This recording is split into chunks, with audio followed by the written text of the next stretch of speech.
السلام عليكم ورحمة الله وبركاته. السؤال اللي دائما بيتسأل: أعمل إيه عشان أخشع في صلاتي أو أستحضر الخشوع في صلاتي؟ طيب احنا هقولك على شوية حاجات بسيطة كده، حاول تطبقها وإن شاء الله هتبقى النتيجة حلوة. أول حاجة، خلي صلاتك بطيئة، مش بطيئة خالص، ولكن الناس اللي هي بتنكش الصلاة نكش ده ونهى عنه سيدنا النبي صلى الله عليه وصحبه وسلم. لا، خد وقتك في الصلاة واهدى. طيب تاني حاجة، تدبر في القرآن اللي انت بتقوله. طب وعشان تتدبر في القرآن تعمل ايه؟ اقول لك: ما تقراش كل مرة بالإخلاص أو بالكوثر والصور القصيرة، لا، اعمل تحدي جميل مع نفسك كده. بص في المصحف، والنهاردة أنا هقرأ بآية جديدة، احفظ آية كده اقعد رددها كتير كتير كتير.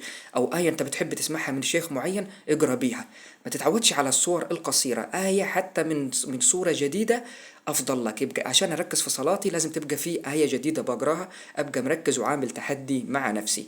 طيب الحاجة الثالثة ومن أهم الأشياء كمان، ان انت تستحضر عظمة وقوفك امام ربنا. انت واقف قدام ربنا، يعني شيل من دماغك الحاجة اللي هي بره.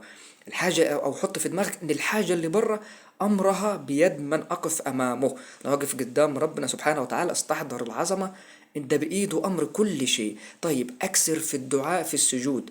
كل اللي انت بنفسك فيه صغيرا او كبيرا اسأل ربنا فيه في السجود.